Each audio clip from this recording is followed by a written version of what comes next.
기도하겠습니다.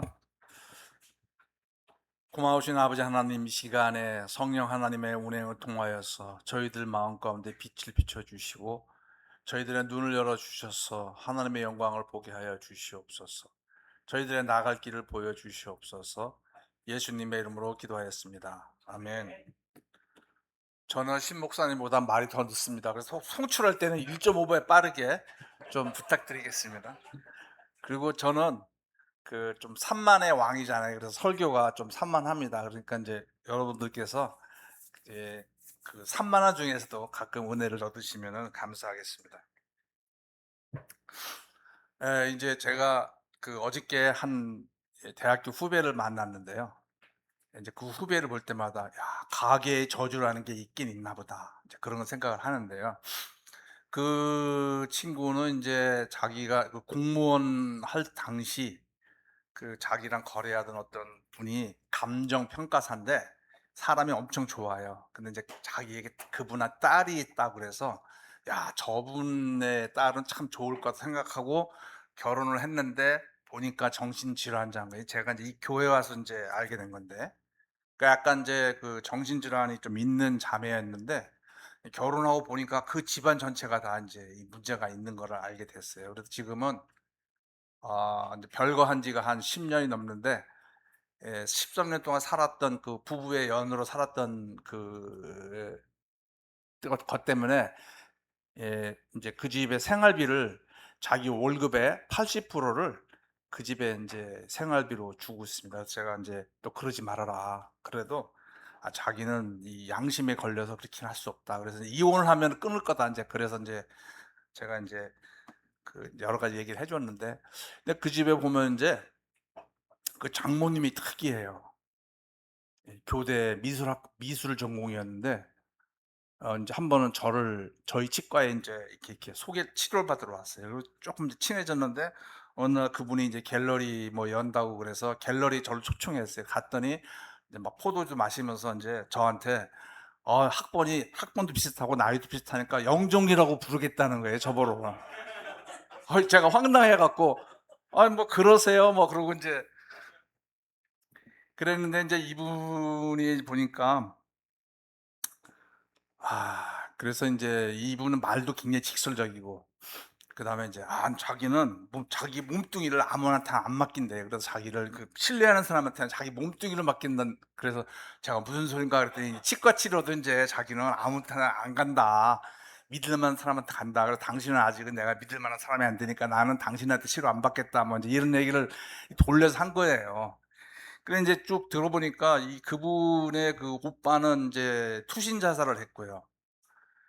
그다음에 보니까 인제 그분의 그 어머니, 그러니까 그 외할머니, 그러니까 어머니죠. 그 장모님의 어머니도 인제 정신질환이 있었고, 그러니까 지금 제 후배의 장모도 인제 굉장히 그 어떤 그런 정신질환 요소가 강하고 굉장히 세요. 그러다 보니까 딸이 인제 큰딸하고 아들이 이제 결국 큰딸이 인제 딸이죠. 딸이 인제 이 눌 어머니의 기에 눌려서 정신질환이 있는 상태고, 아들은 변호사하고 한의사 자격증을 땄어요. 그러니까 대단한 거죠. 그래서 로스쿨 가서 변호사 하고 한의사 자격증을 땄으니까 뭐 머리가 비상한데, 자기가 돈을 벌면은 엄마가 자기 빨대 뽑아서 다 뽑아갈 거기 때문에 자기는 돈을 안 번다 이러면서 정기 그 즉 회사 생활을 안 하고 있습니다. 쪼끔이나 다니다 말고 자기는 돈을 모아봤자 엄마가 다 빨대로 뽑아갈 거다, 인제 이런 생각으로 인제. 제가 인제 옛날 같았으면 뭐 참 '콩가루 집안이다.' 이렇게 생각을 했을 텐데, 제가 인제 우리 그 영험하신 우리 신 목사님 만나다 보니까 이게 정신질환이 이게 DNA가 이렇게 흘러가는구나, 이런 것들을 알면서. 그래서 제가 인제 처음으로 그 후배한테 "아무래도 너 뒤에 영의 역사가 있는가 보다." 그랬더니 진지하게 듣더라고요. 그런 얘기를 하면 이제 막 우습게 여길 줄 알았는데, 그래서 그러면 한번 우리 교회에 한번 기도하러 와라." 그랬더니 인제 한번 오겠다고. 그전에는 이제 얘기를 해도 별로 안 들었는데, 그러면서 인제 하나님께서 저한테 그런 인제 이 우리 신 목사님을 뭐 칭찬하는 건 아니지만은 저한테 보수적인 그런 신앙생활 하다가 저에게 그런 어떤 영의 세계에 대한 그 눈을 열어주신 하나님께 참 감사가 됐습니다. 오늘 이 말씀은 이제 조금 그 특이한 이제 말씀이 되겠습니다. 다윗 시대에 다윗이 왕이 되고 이제 태평 흥대를 이뤘었는데 어느 해에 3년 연속 기근이 들었어요. 근데 이제 구약적인 그 생각에서는 기근이 들거나 전염병이 들거나 막 돌거나 또는 전쟁이 생기면 1차적으로 하나님으로부터 오는 징벌이 있다라고 그렇게 유대인들은 믿었습니다. 신명기 29장 27장부터 이제 보면은 하나님께서 이스라엘 민족이 하나님 앞에서 떠났을 때 그들을 치는 세 가지 종류가 이제 그런 기근과 전염병과 전쟁.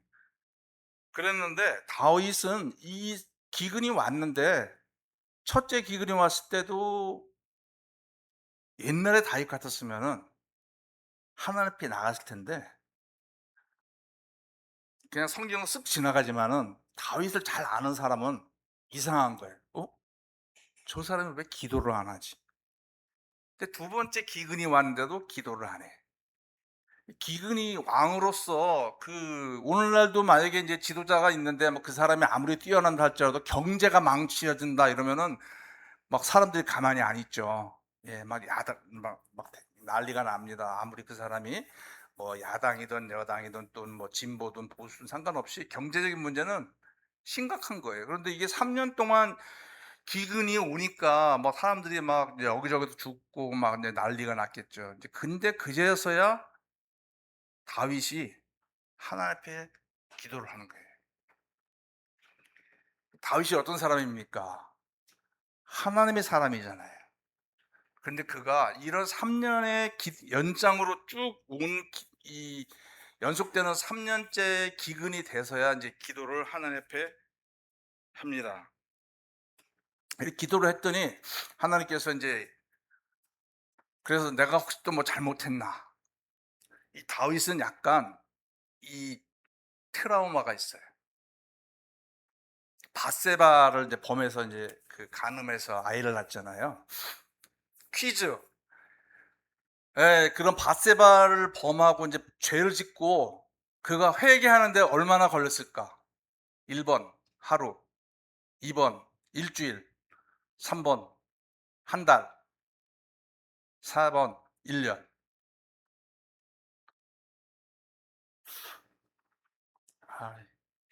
한번 대답을 해보시죠. 예? 1번 하루. 아멘. 우리 김수동 저기 교수님 우리 하나님께 은혜가 있을 것 같습니다. 근데 정답은 아니에요. 빨리 이렇게 회개를 해야죠. 그 다음에 일주일. 우리 성경을 잘 아시는 우리 임집사님 얼마 같아? 하루, 일주일, 한 달, 1년. 네, 감사합니다. 모르겠다고. 문제도 몰라. 아, 뭐 그냥 진짜 네, 1년에 1년. 그 별로 잘 생각을 안 하셨을 텐데요. 이제 바세바가 임신을 해서 출산을 앞둔 지점. 대략 우리나라 따지면 이제 임신은 만 9개월을 하니까 한 10개월, 11개월. 그래서 이제 9개월, 그러니까 10개월, 12개월 출산을 앞둔 시점에 이 나단이 찾아옵니다. 그러니까 다윗이 범죄하고 옛날 같았으면 이게 바로 하나님 앞에 나가서 회개를 했을 텐데 하나님이 응답이 없으니까 이제 하나님이 넘어가시나 보다.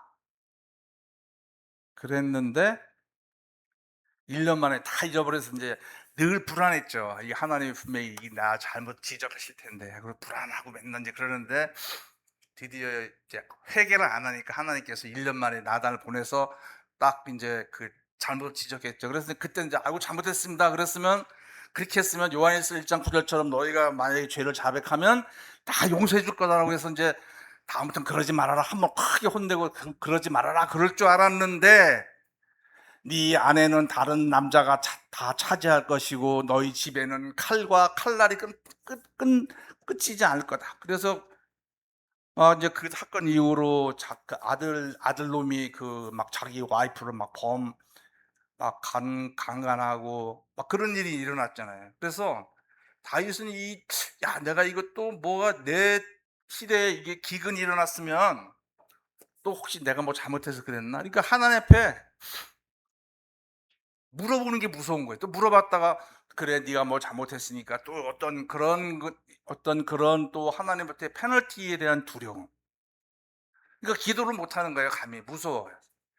근데 이제 3년씩 되니까 그거를 이제 견딜 수 없어서 물어봤더니 하나님께서 하시는 것이 자기의 죄가 아니고 사울의 죄네.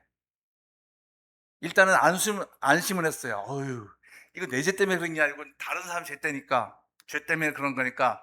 그래서 이제 죄의 내용은 사울이 그 살려주 그 이제 여호수아 시절에 그 기브온 사람들이 이제 거짓말을 했지만 어쨌거나 그들이 그 이스라엘 민족 앞에서 이제 항복을 구하고 살려달라고 그랬을 때 그 이스라엘 민족이 여호와 앞에 맹세하기를 그들을 그 족속은 살려주기로 하나님 앞에 맹세를 한 게 있거든요. 그래서 이제 그들은 그 노예처럼 이제 나무 만들고 뭐 물 기르고 하는 이런 이제 종으로서의 그런 삶을 살고 있었는데 어느 날 사울이 민족 정신, 예?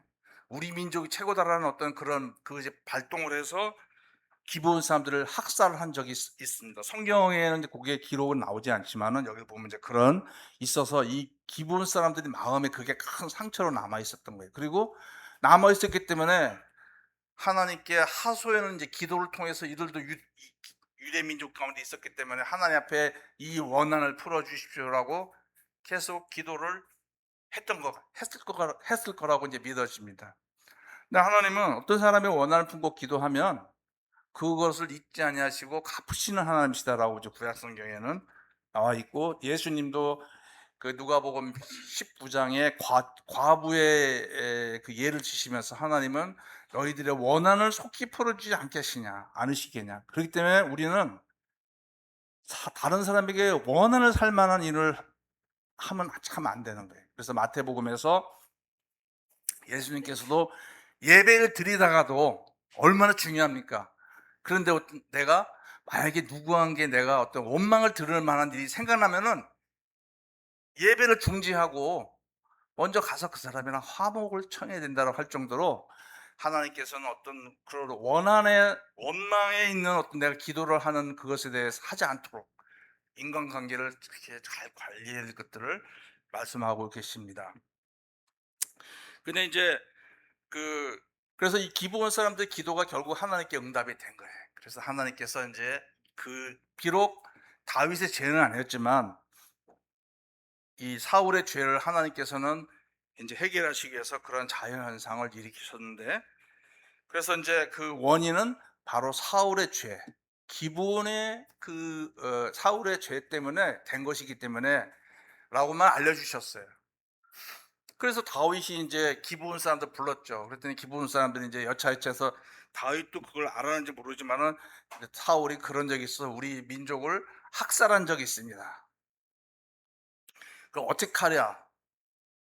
그래서 이제 다윗은 어떻게 좀 이제 돈으로 또 금전적인 보상을 좀 해줄까 했는데 이들이 요구한 것은 사울 왕의 자식 7명을 죽여달라.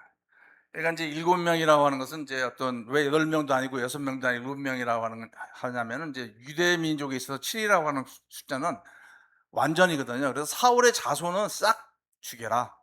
죽였으면 좋겠다. 그만큼 원한이 가득한 거예요. 그런데 이제 이 다윗 입장에서는 좀 생각 좀 해보자라든지 뭐 그런 게 아닌데 그냥 바로 그래라.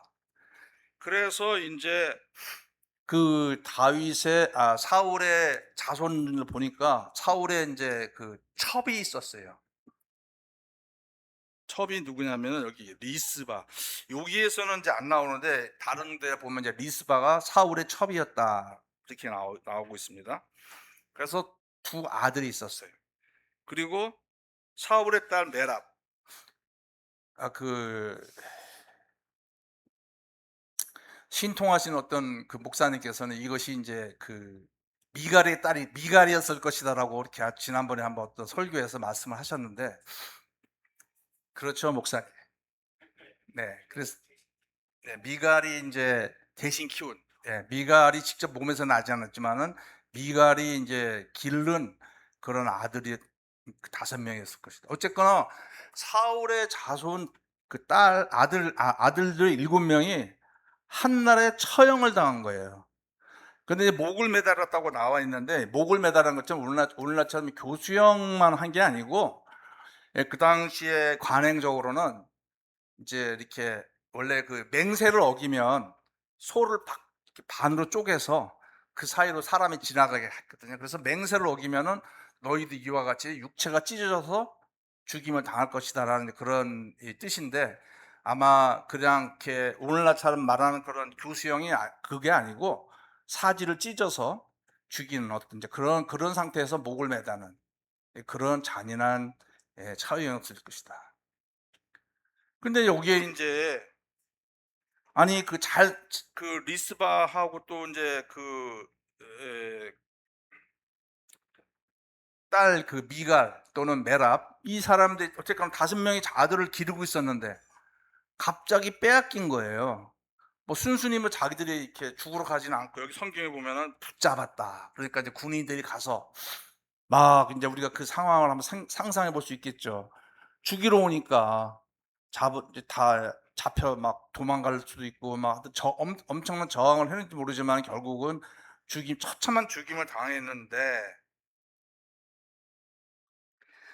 근데 이제 그래서 결국은 목을 매달아서 그걸 이제 나무에다가 이렇게 달아놓은 겁니다.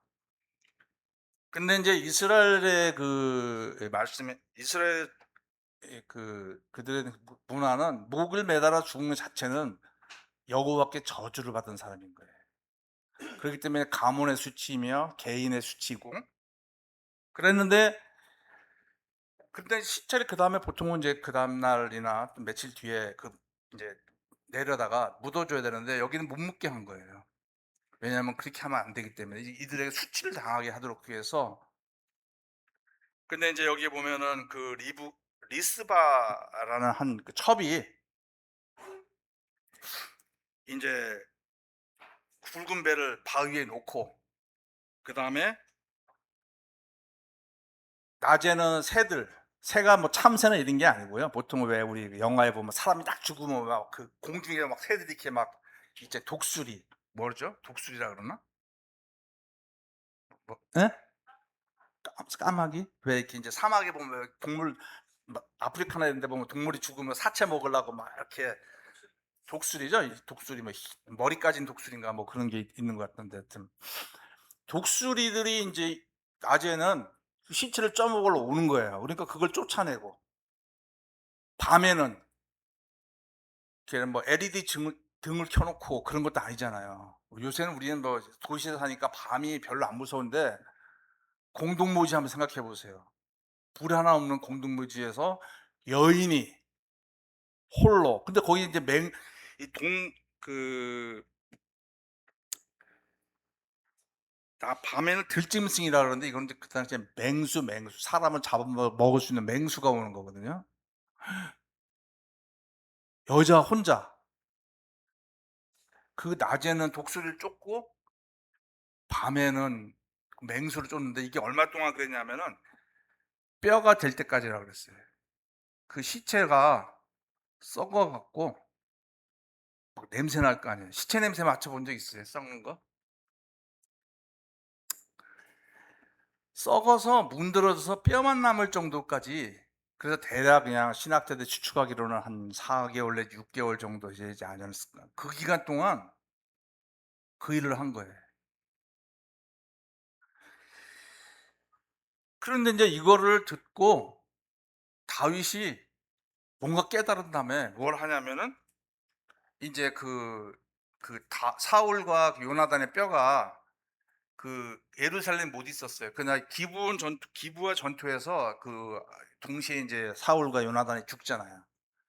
근데 그거를 이제 블레셋 사람들이 자기들 전리품으로 자기들 거기다 걸어 놓으니까 길르앗 야베스 사람들이 밤에 꽁대를 조직해서 그 땅에 들어가서 인제 뼈를 갖다가 자기들 고향에 해 놓은 거예요. 근데 인제 다윗의 눈치를 봐서 눈치 때문에 그거를 예루살렘에는 갖다 놓지 못한 거였죠. 왕이었기 때문에 거기에 묻혀야 되는데. 어쨌거나 인제 그런데 다윗이 그 기브아라 아 리스바의 여인의 행동을 통해서 뭔가 깨달았는지 갑자기 인제 사울과 요나단의 뼈도 같이 하고, 그다음에 그 인제 그 7 그 아들들을 묻어 이제 뼈를 다 묻어서 이제 그 사울의 아버지 묘에 같이 이렇게 안식했 안 안장을 했습니다. 그랬더니 비가 끝이 오기 시작하는 거예요. 다윗 생각엔 인제 7 명을 딱 죽이면 비가 와야 되는데 7 명을 죽여도 비가 안 와. 그래서 그랬는데 인제 이 한 몇 개월 지난 다음에 그렇게 묻어 줬더니 비가 오는 거예요. 제가 설교 준비하면서 너무 어렵더라고요. 도대체 이 리스바의 그 여인의 행동이 도대체 어떻게 다윗에게 영향을 줬을까? 저는 죽었다 태어나도 남자, 엄마가 안 됐잖아요. 그래서 리스바의 이 마음이 어땠을까? 어떻게 이 다윗에게 영향을 줬을까에 대해서 제가 인제 여기도 여인이 2 명이 나오니까 오늘은 특별히 이 교회의 그 목사의 와이프 2 분한테 한번 물어보겠습니다. 그래서 먼저 연장자 되신 우리 엄만영 사모께서 잠깐 나오셔서, 제가 아침에 힌트 줬죠? 어?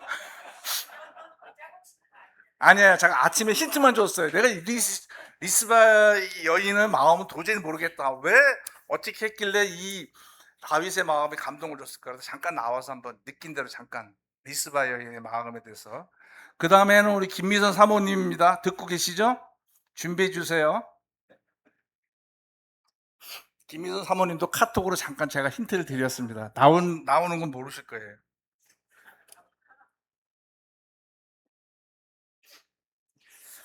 한 12시쯤에 카페에 있었는데 이거를 물어보더라고요. 그래서 "아니 당신이 모르는 걸 나보고 그거를 알아내라 그러면 어떡하냐."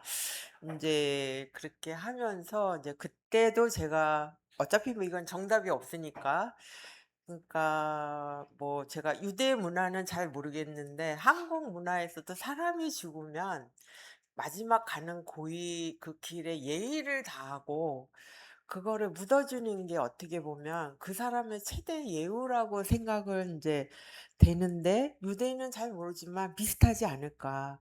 근데 인제 제가 인제 생각하기는 다윗이 예전의 다윗이라면 일찍이 이것을 뭔가 처리했을 것 같아요.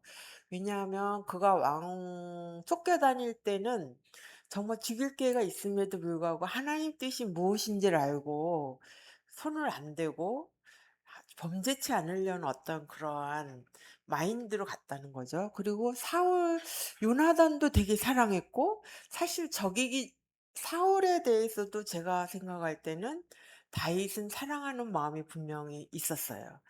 그 사랑하는 마음이 있기 때문에 하나님 뜻도 있지만은 죽일 기회 있을 때 자기 맘대로 하지 아니하고 그를 뭐랄까 죽이지 않고 오히려 그를 위해서 기도해 주는 어떤 다윗의 마음을 제가 이제 평소에 그렇게 생각했었는데, 어 죽었어.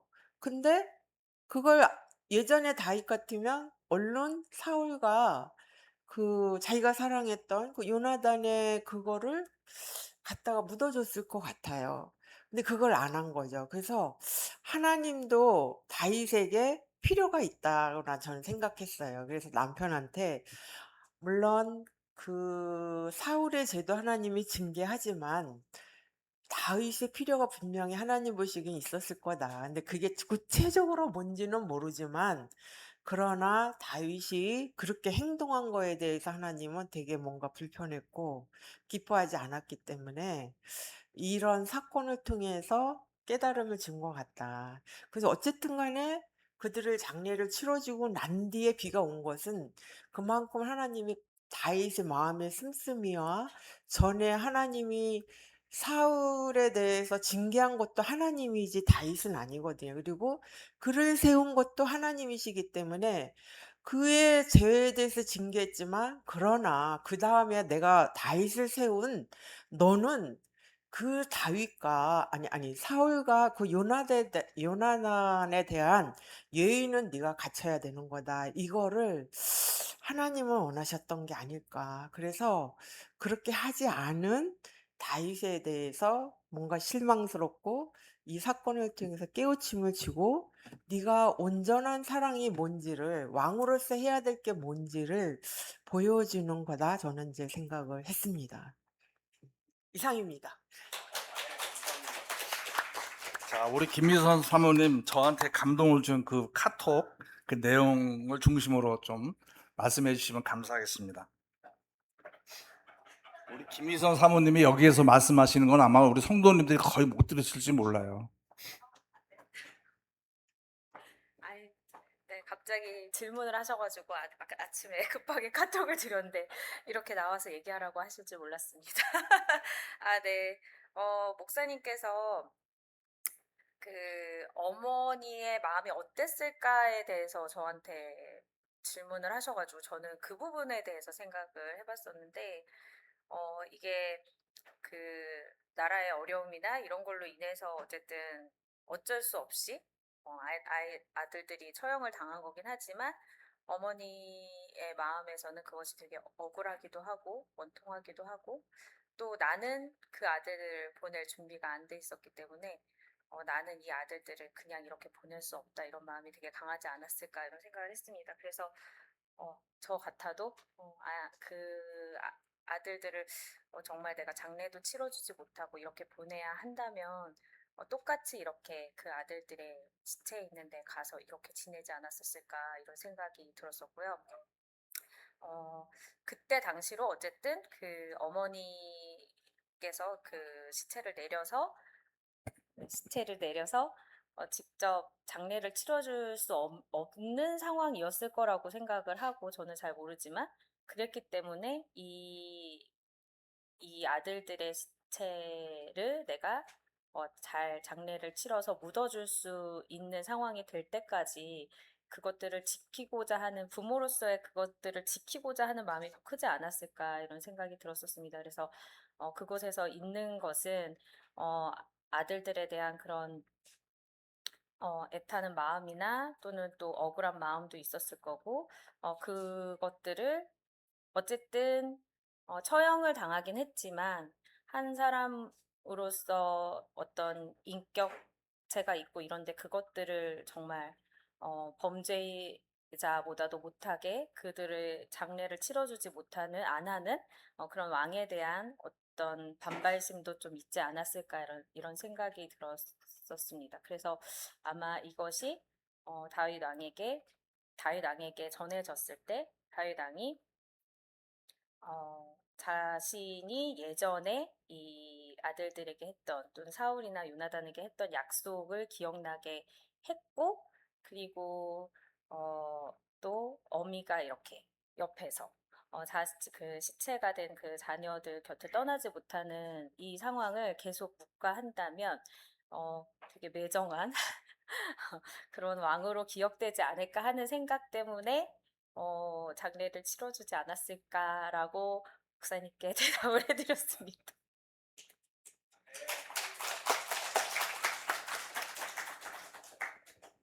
예, 제가 생각했던 것보다 그러니까 이제 질문을 이제 제가 드렸더니 답이 제가 생각하지 못한 풍성한 그런 생각들을 이렇게 생각을 넓혀주더라고요. 그래서 그 시대에 이제 사실 이 리스바가 그렇게 이제 하는 거는 사실은 위험한 거예요. 왜냐하면은 기드온 사람들이 우리가 죽였는데 저 여자가 와서 방해해? 뭔가 거기다 자꾸 재뿌리는 느낌이 드니까 사실은 그가 이제 그 무덤 가운데서 이렇게 자녀들 지키는 거는 그 새나 그러니까 독수리나 맹수로부터 위험도 있지만은 기드온 사람들로부터도 어떤 해를 당할 수 있는 그런 위험이 있는 거예요. 근데 실제로 우리나라에서도 요새 보니까 영화가 그런 게 있더라고요. 왕을 뭐 지킨 무슨 남자 그런 게 있는데 단종이 그 이제 세조가 단종을 유배 보내잖아요. 그리고 이제 영모가 다시 생기니까 단종을 이제 쪄 죽이잖아요. 잘 모르시죠? 단종을 그렇게 죽이는데 표시 안 나게 죽여야 되니까 이제 방에다가 넣어 놓고 이렇게 엄청 불을 떼서 예 쪄 죽입니다. 죽이고 그다음에 인제 그 시체를 고 강에 띄워요. 그리고 띄우 명령 내리기로 "이 시체를 거두는 사람은 삼족이 멸하리라." 그래 갖고 그 시체를 못 아무도 못 거두게 해요. 그랬는데 인제 우리 엄씨를 가진 그 어떤 평민이 그 시체를 거둡니다. 그리고 그 단종의 시신을 어디다가 감춰요. 근데 잘 모른대요. 그래서 지금 이제 단종 무덤은 그냥 가짜 무덤이고 진짜 그 무덤은 그 사람이 이제 감춰 놓고 그다음에 자기도 어떻게 될까 봐 도망갔답니다. 하여튼 그래서 그 시대 이 시대에도 지금 이제 왕의 명령이 있기 때문에 아무도 시체를 못 거두는 거예요. 그러나 이제 한 6개월 정도 지났을 때 하나님께서 다윗의 마음에 변화를 주셨는데 정치적인 계산인지 아니면 하나님께서 그에게 회개하는 마음을 주셨는지 모르지만은 이제 장례를 치르게 하니까 비가 왔다. 그래서 우리는 이제 많은 경우에 기도를 열심히 합니다.